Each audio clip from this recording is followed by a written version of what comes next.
나이키 60년 역사의 신발 업계를 뒤흔든 기술은 3번 등장하는데요. 와플 솔과 에어포켓, 그리고 조금은 생소한 카본 플레이트 미드솔입니다. 미드솔의 탄소 섬유판을 품은 베이퍼플라이 시리즈는 2016년 첫 선을 보인 이래 남자 마라톤 상위 기록 5개를 모두 갈아치우고 킵초게가 2시간 벽을 허무는데도 조력자 역할을 했습니다. 2019년 6개 메이저 대회 수상자 36명 중에 31명이 베이퍼플라이를 고집했을 정도로 나이키는 거부할 수 없는 혁신을 이루었는데요. 하지만 과학기술이 과도하게 개입하여 스포츠의 존엄성을 파괴한다며 나이키를 비난하는 목소리도 있었습니다. 결국 국제육상경기연맹은 새로운 신발 규정을 내놓기까지 하는데요. 마라톤 역사상 가장 혁신적인 신발, 나이키 베이퍼플라이. 그 이면에 존재했던 수많은 논란을 함께 살펴보실까요?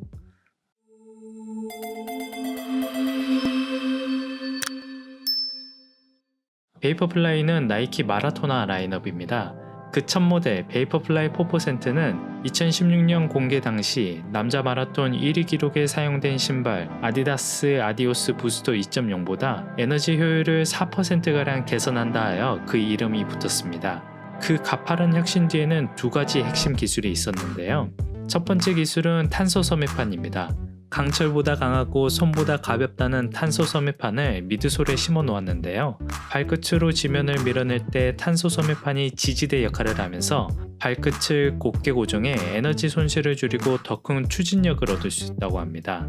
두 번째 기술은 페벡스 폼입니다. 미드솔을 가득 채운 이 신소재는 마라토나 쿠션을 만들 때 가장 흔히 쓰인다는 소재 EVA보다 20%, 쿠션 혁명이라고 불렸던 아디다스의 메가부스트보다 10%나 반발력이 좋다고 합니다.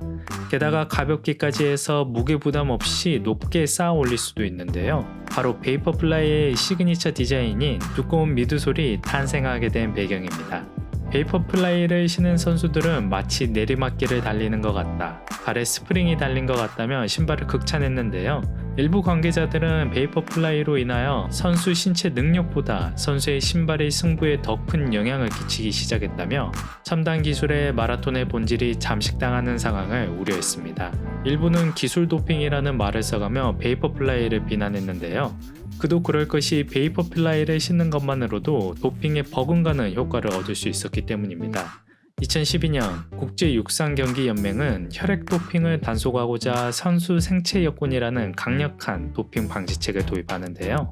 이를 기점으로 러시아 여자 마라톤 기록이 2~3%가량 나빠졌다고 합니다. 전문가들은 기록이 나빠진 만큼이 혈액 도핑의 잠재적 효과라는 결론을 내렸는데요.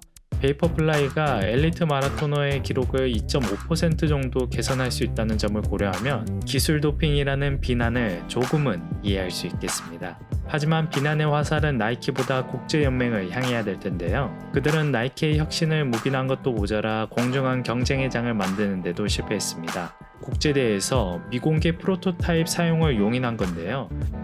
2017년 베이퍼플라이 4%가 시중에 유통되기 전까지 오로지 나이키 후원 선수만이 베이퍼플라이 기술의 혜택을 받았던 것입니다. 그리고 2020년 1월 국제연맹은 이 모든 사단을 바로잡기 위해 새로운 신발 규정을 발표합니다. 미드솔 두께를 40mm로 제한하고 프로토타입 사용을 금지하는 게 주된 내용이었습니다. 발표 당일 관계자들은 연맹이 미드솔 두께 제한을 베이퍼플라이 2세대 넥스트 퍼센트의 두께에 맞추지 않고 굳이 4mm를 추가해서 발표한 것에 의문을 내비쳤는데요. 아니라 다를까 연맹의 발표 직후 나이키는 베이퍼플라이 3세대 알파플라이 넥스트 퍼센트를 출시합니다. 그리고 그 신제품의 미드솔 두께는 39.5mm였습니다. 뭔가 미심쩍습니다.